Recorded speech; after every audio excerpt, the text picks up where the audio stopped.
Greetings, gods and goddesses in training. Welcome back to the channel. It is Uncle Makara. All relations, let's get started today.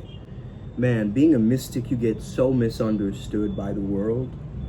And I think that by itself is a challenge that you can conquer. It's a part of the test of spirituality. Having the audience have no clue what you're talking about and just making inferences and comments without any wisdom. But you know what? That's a good thing. If I've triggered a bunch of normies and spiritual types, that means that something real is coming out of them for once.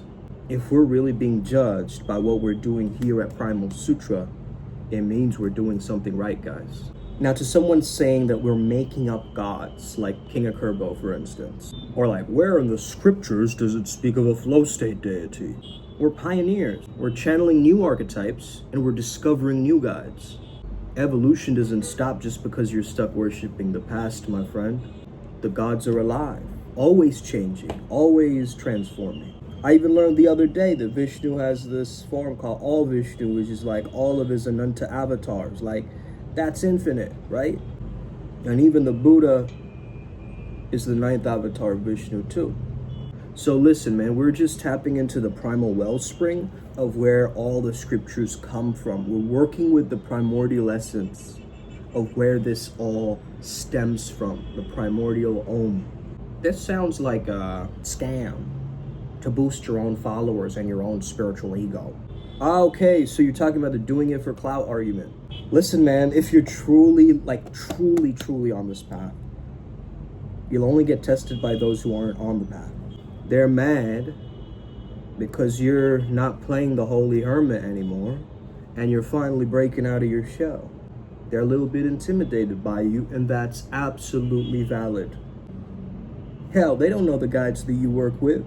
They don't know your internal world. They barely know you. And yet you're still upset by their comments. Think about that logic, right? That's kind of ridiculous to think about. We're taking all this old wisdom and we're dragging it into the modern world. Why? Because we got to remain now. What's going on right now? Yes, the traditions are important. They've set up for us what's been there. But trust me, the universe isn't a museum exhibit. So when you say to me, you can't just mix pantheons of different cultures together. It doesn't work like that, buddy. You gotta follow one way. We are taking the threads of power from every resonance, every synchronicity, every archetype that we've ever touched in our subconscious. And if you can't see how all of these deities are interconnected, you're still in spiritual kindergarten, my friend.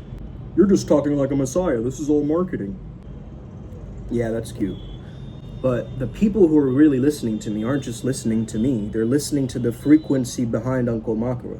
And if I don't seem like the type of person that's walked through my own hell and come out of the other side, glistening,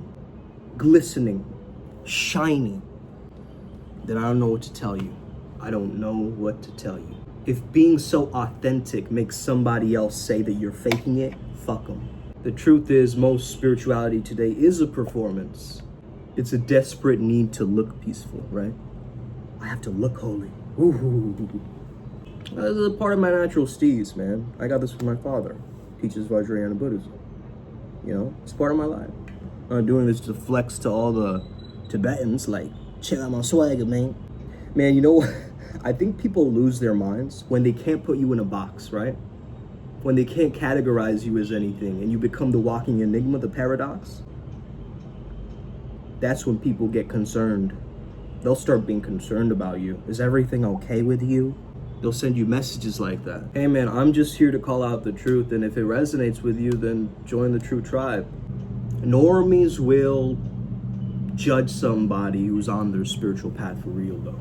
Like, they'll say something like, you know, what are these anal beads? To my mala beads. Is that a monkey you're praying to? Speaking about Hanuman. Or, what religion are you? A really passive-aggressive way of discriminating against me, right? But here's the thing. They will never understand. It's not because they can't, because they choose not to. They see somebody not fitting into their narrative, they mock them, they ridicule them, They judge them. Project their own insecurities on you just to make themselves feel safe. They'll tell you things like, you're too young in spirituality to know what you're even talking about. When you break out of the fourth wall of existence through mantras, through breath work, through whatever means necessary to get into your own flow state and to create altered states of mind, that scares the living hell out of them. Okay, last night I channeled King Nixa, the elemental king of water. And there he told us, you gotta choose the trance that you want. Everybody's in a trance of trauma, a trauma hypnosis, whereas we need to get into a clarity, a certainty, a power, a flow hypnosis with our own reality, to choose that consciousness stream, right? And ride it like a dragon. So they want you to play nice, fit into their little mold, because if you do anything with power, you are already challenging their half-assed approach to life.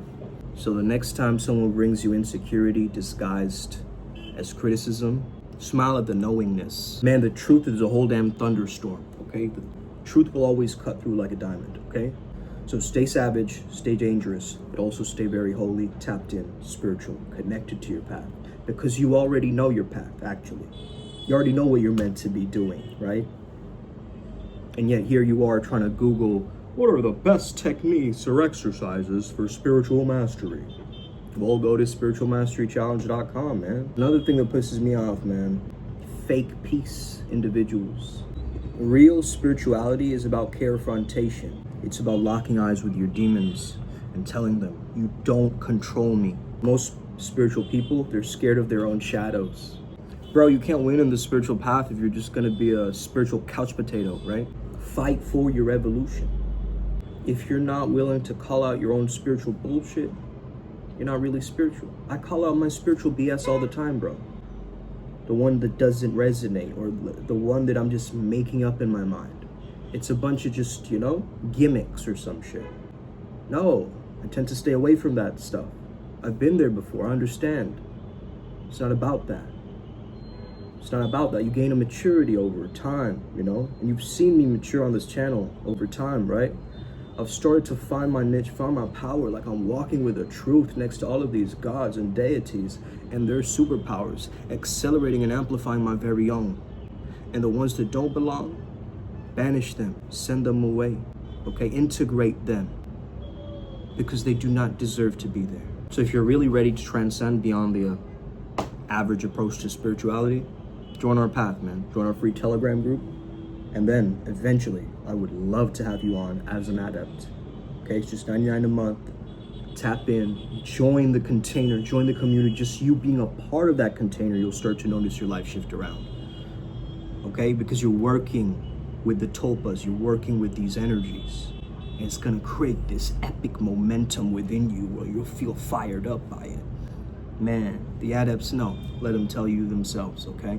Let's get it. Upward spiral gang. May we never be the same again. Let's go. Let's win. Osa.